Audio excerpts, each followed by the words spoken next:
So I want to just share a few thoughts about spiritual friendship, Kalyana Mitta, and the Buddhist tradition, if you haven't heard that term, it's spiritual friend.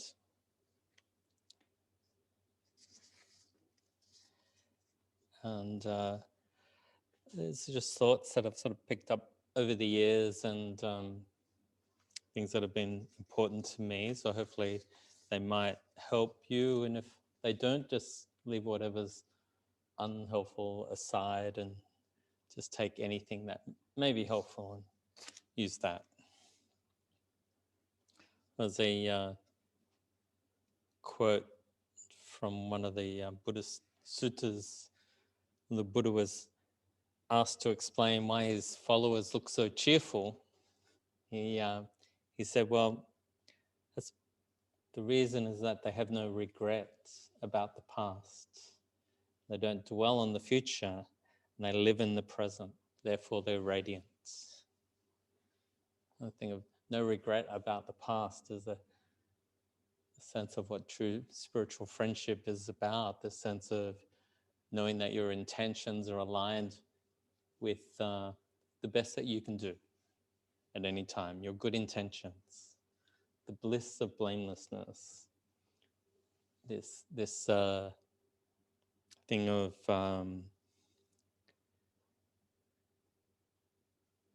not doing harm. And so the Buddhist path, probably many of you know, is made up of these three main aspects. Probably say lots of different aspects, but three ones.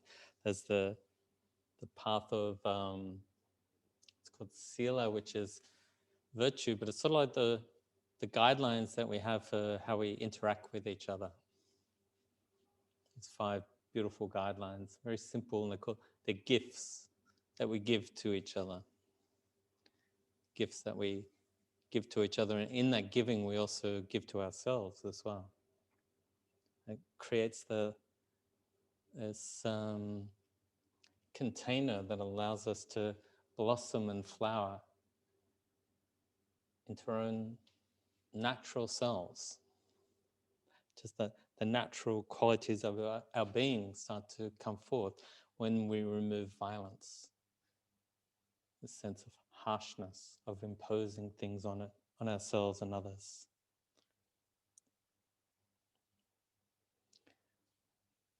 There's then meditation as well. Samadhi, it's called. Samadhi really means aligning yourself with a certain type of presence. D is a quality of awareness, DHI. Sama just means right. It's actually not, it's not a very good way of saying it. Sama means like harmonious. Harmonious intention.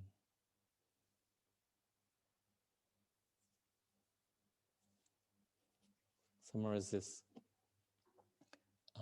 musical term from the time of Buddha, and it refers to the tuning of a musical instrument. And it's the same then with awareness.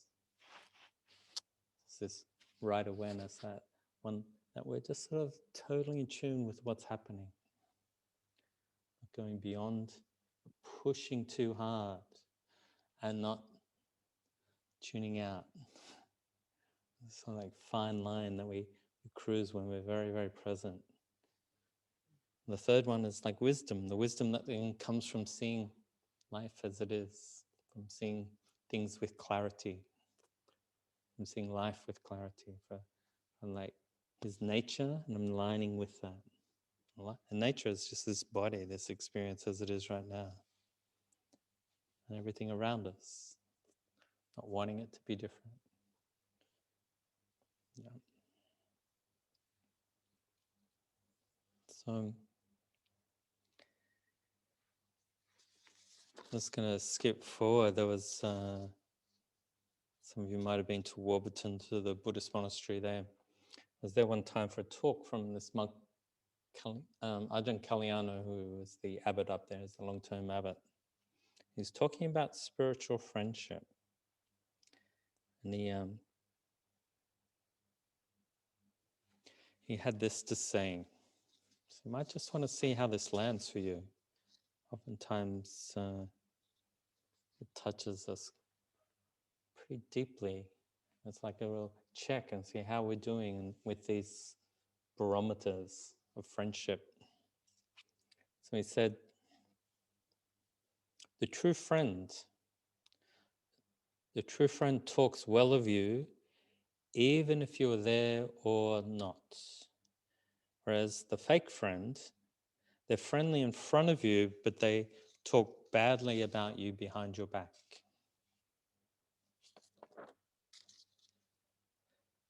The true friend, they forgive because they know it makes you feel better. But fake friends, they can't forgive. They won't forgive. They won't say sorry. And for some of us, we grew up in a family where sorry wasn't mentioned very constantly at all. So it's a skill we have to develop. It means giving up being right about things. So we went on, true friends have faith in you, whereas fake friends doubt you, undermine you, and question you. Are you sure about that? So,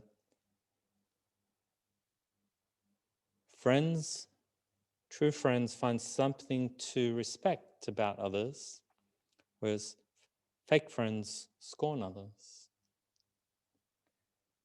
True friends encourage your best efforts.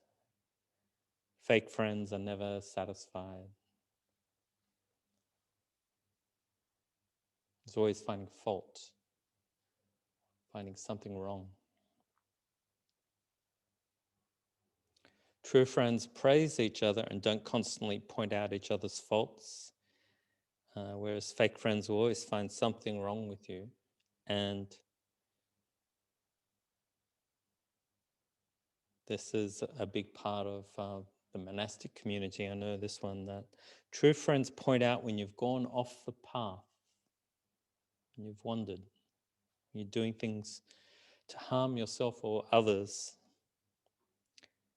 And fake friends just let it happen. They don't make a stand for your goodness.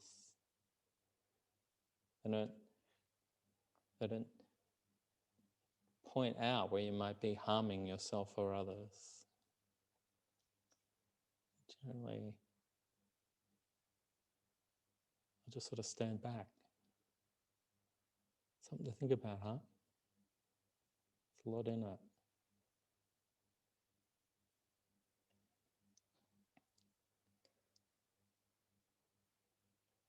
So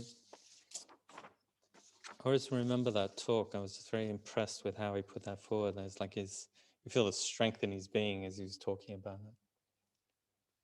Seeing how he's leading the community there. He's laying out the law in a way to his monks as well, about what we're doing here. It's not just some personal, goal for awakening or something. It's not just something we do for ourselves. It's what we do for our family, for all of us. We're all in this together. We're all doing it to help each other.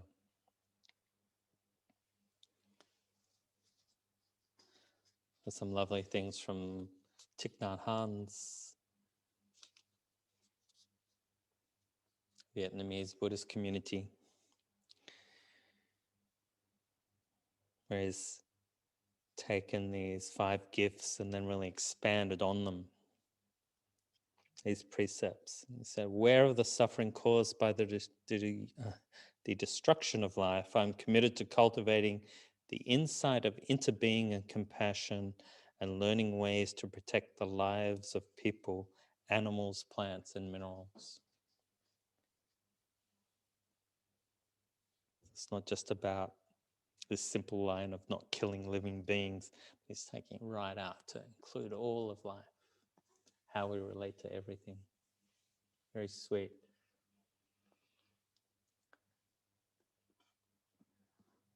Non-violence. This little story from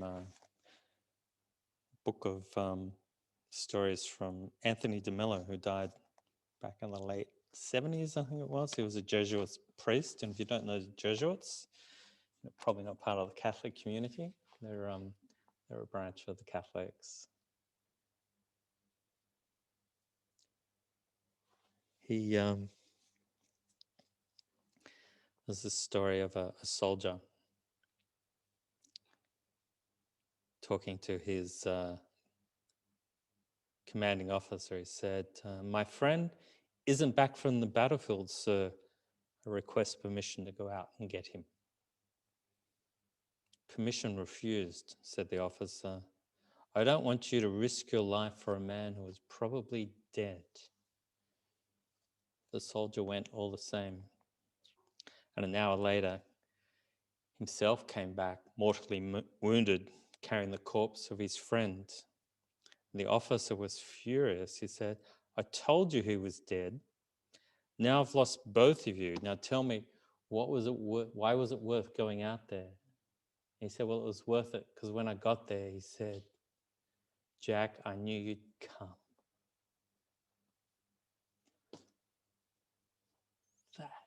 That is friendship, right? I knew you'd come. It just touches me.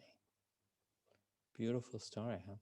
It's like this thing that we're just never giving up on someone. Never. What's that like to commit to someone like that? Never giving up on them.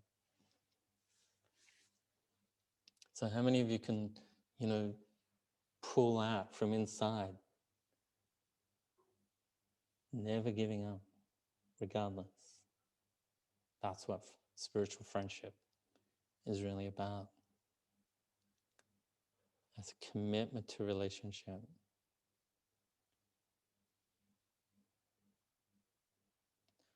It's truly, I think, I've got your back, and I mean it. Yeah.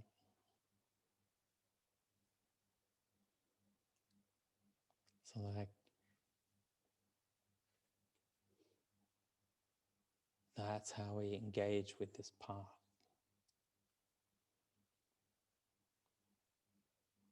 It's not some half-assed,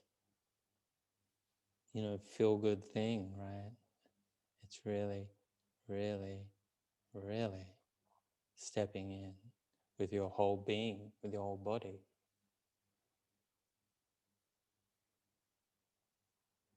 A commitment to a way of life. It's not about being Buddhist or anything Christian or whatever. This is about being human in its deepest, most beautiful way.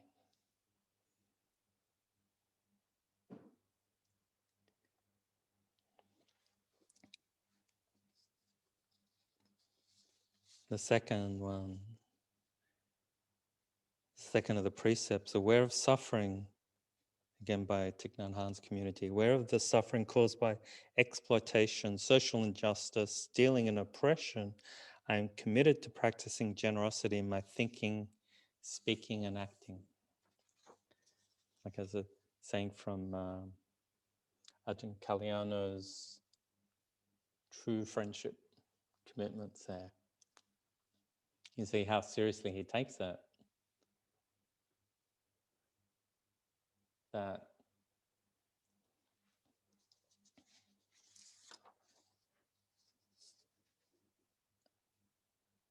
I'm practicing this sense of looking for the good in you and encouraging that regardless of how far off the path you get.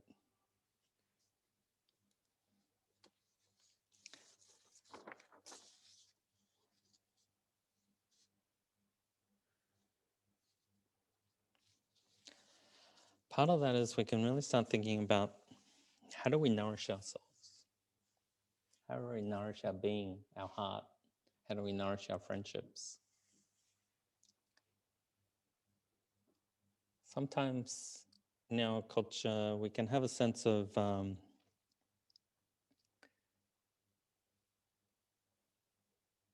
losing track of the difference between ego-centered nourishment and heart-centered nourishment. And clear on those two is a very important part of what it means to live a heart-centered life.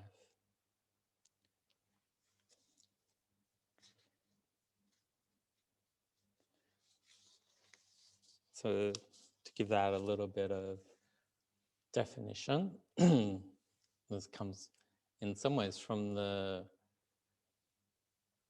psychotherapy tradition that I've trained in Hakomi.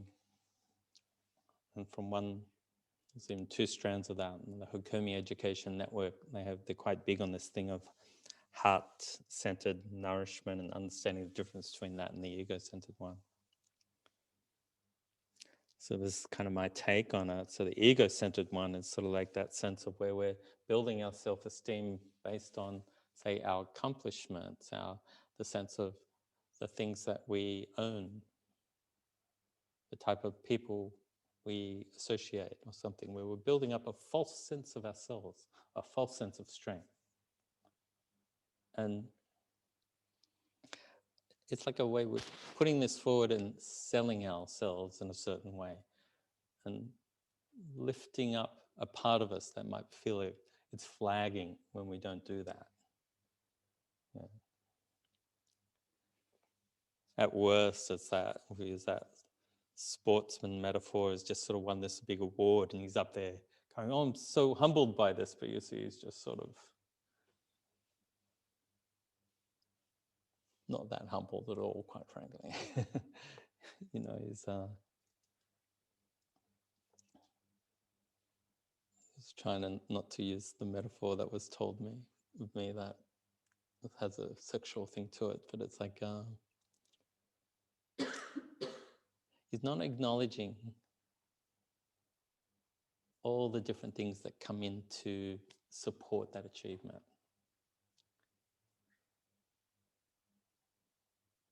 All the support that they might have received going into that space. And it can also be a way that, so that's one of building it up, we can also build this false sense of self and sadly be nourished by feeling less than others as well. Strange phenomena, but we can get a certain sense of self-esteem by shooting others down, by shooting them, you know, like the knife is not far away.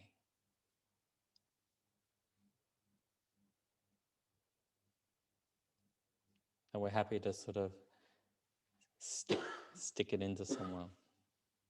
And we can sort of build up a sense of self that way too.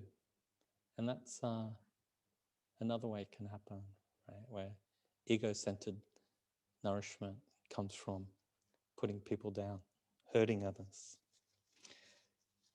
In the couples therapy I do, they call it offending from the victim position.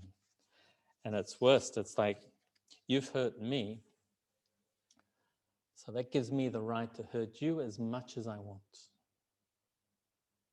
anyone know that one? You've hurt me, that gives me the right to hurt you. Right?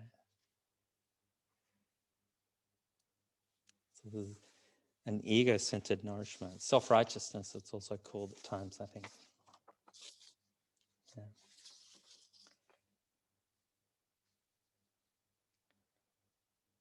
So heart-centered nourishment or non-ego-centered nourishment. This is about connecting, loving, giving, receiving, honoring, recognizing, uplifting speech. And then using, again, that image of the sports person where they go up and they're acknowledging all the people that have helped them right up to that moment. That sense of like seeing the interconnectedness of what got them there. Their parents have driven them to training 5 times a week or something. It's the first thing they mention. Right? Sweet, they're aware of everything that's nourished them to that point, right? We're open and aware of how we're interconnected.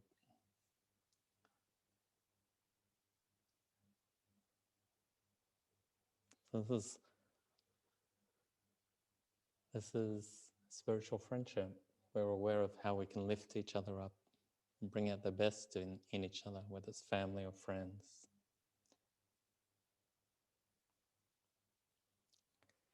The key messages of this are like, you're lovable as you are, even if you don't like yourself. Even if you don't think you're worthy, you're lovable as you are. You're lovable as you are, even if you're angry. And it would help if you toned it down a bit so we can talk a bit. Yeah, we just keep holding the line there, that someone has intrinsic self-worth. Intrinsic worth. It's like you're good enough as you are. So I thought, just to finish off, how about we do a little exercise? This is again from Anthony DeMello. These lovely books. This one's called The Way to Love. I was wondering why it's so cheap when I got it. Well, there's a reason. It's so small.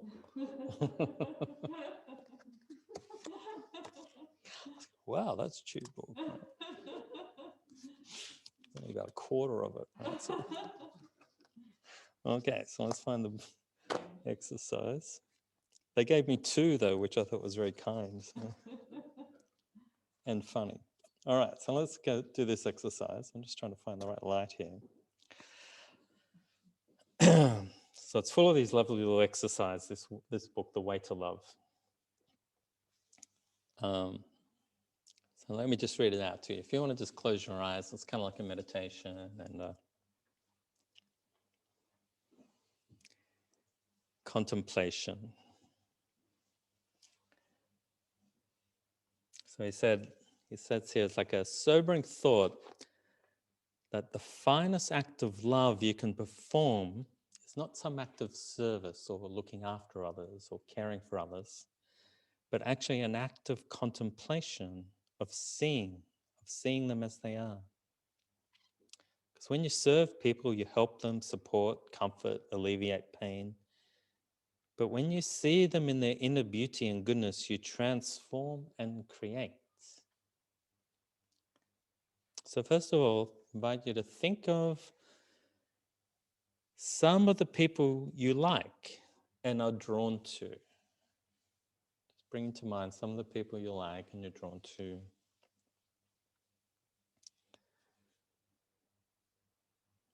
And now attempt to look at them as if you were seeing them for the first time.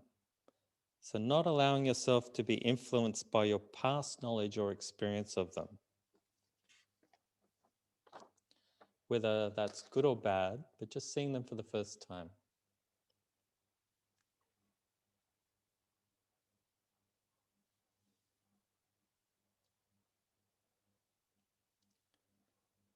And just look for some things that you might have missed in them because of familiarity, because sometimes that familiarity breeds a little bit of staleness and sense of sort of tuning out from the freshness of them here in this moment. Can lead to boredom or blindness. Because you can't love what you don't see afresh.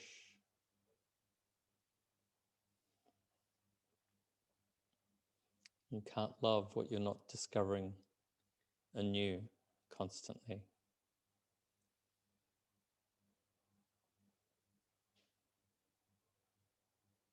So looking for the things you might have missed.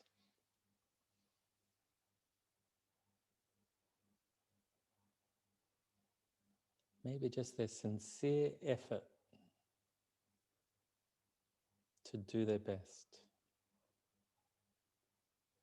Thinking of one friend.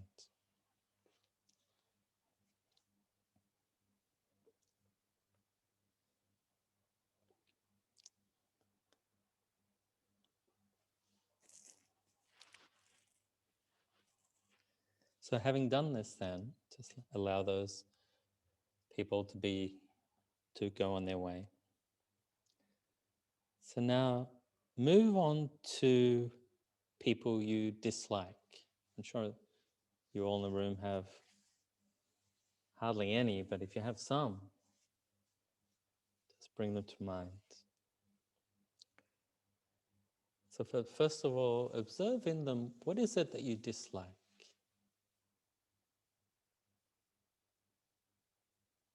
But study their defects, what we think of as defects, the things that are not likable. Just study that impartially and with detachment. For instance, you might think they're harsh or impersonal. So just study that with a little bit of impartiality. So to do that, you can't use labels like proud or lazy, selfish or arrogant. Just let the labels sit aside. Just put them to the side.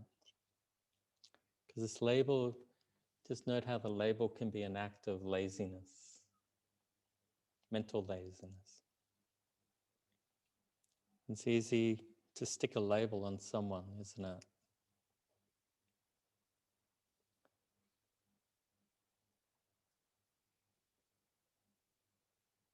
Now that label just sort of locks someone in.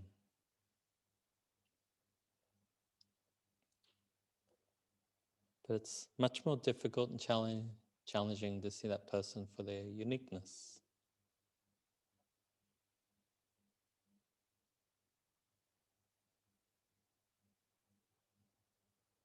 So you've got to study these defects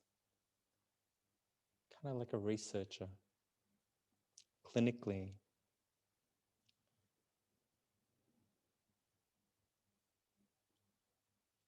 And just consider that what you see as a defect may not be a defect at all, but just an aspect of their upbringing,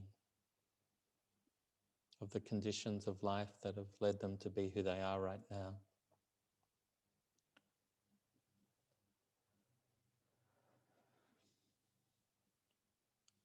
And that the way you view them actually is a part of your upbringing and your conditioning.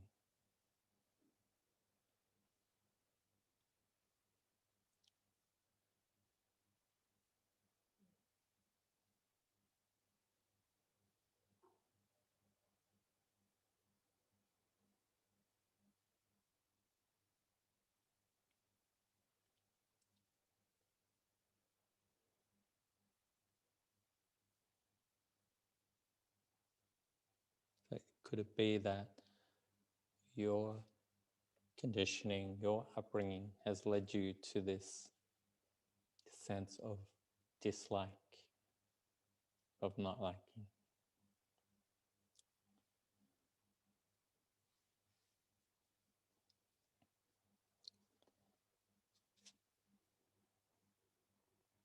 So try to be objective.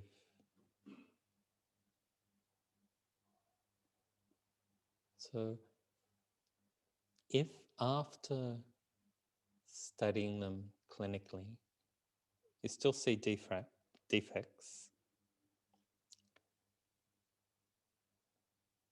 understand that the origin of the defect lies in childhood experiences,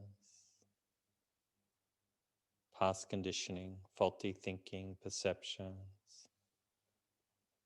And above all, it's in an awareness that's not clear, but it's actually not in malice.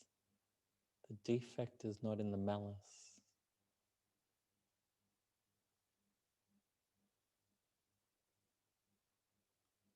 You see them clearly, you'll see just another being with habits.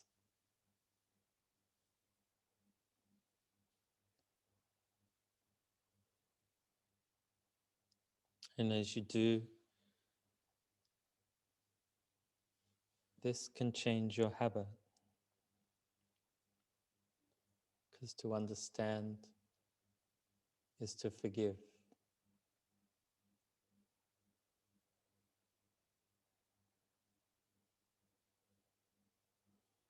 So, having now made this study of the defects of this person you dislike, how about now searching for the treasures that might be buried deep in this person? These treasures that have been maybe hidden by your dislike and it's prevented you from seeing them.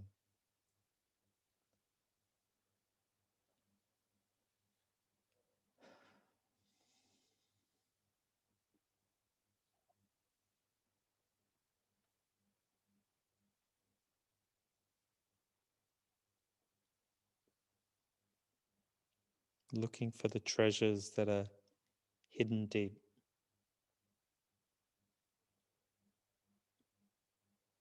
And as you do this, just notice any change of attitude or any feeling that changes.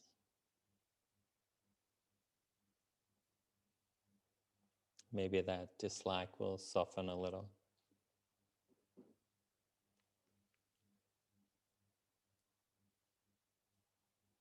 Maybe you can now move on to each of the people that you live and work with, family.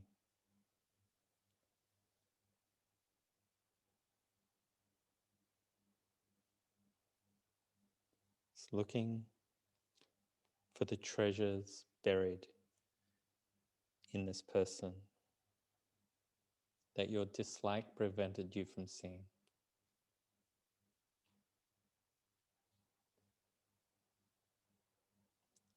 That you might have refused to see.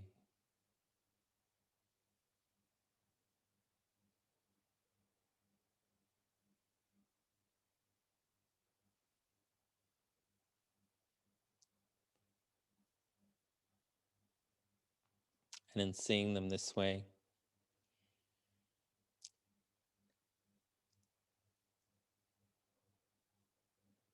this is an infinitely more loving gift than any physical gift you might give them or offer them.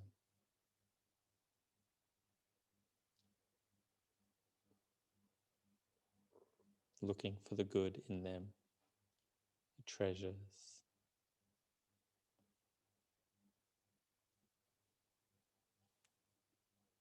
Because in doing this, you've actually transformed them in your mind.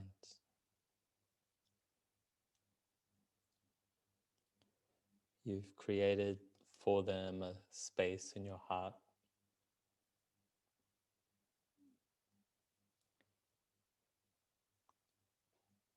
Given them a value.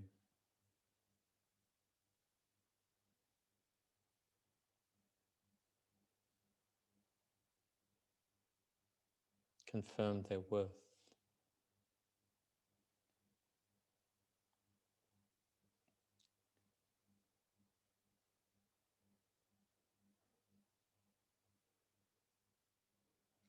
And now make this same gift to yourself. Just looking for the treasures hidden in there.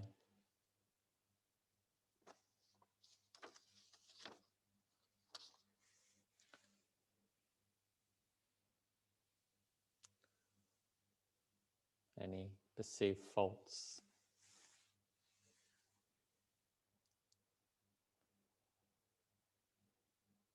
Perhaps just gently going underneath that, looking for the treasures.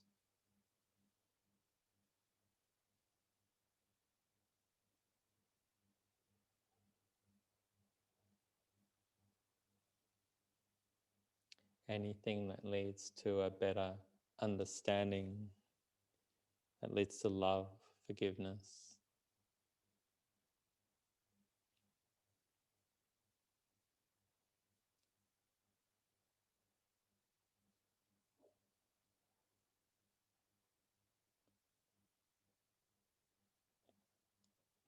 anything that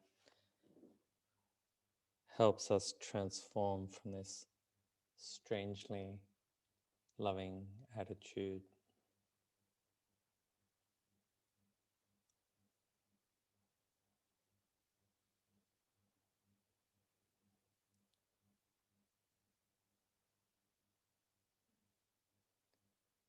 An attitude that arises within you and then is a gift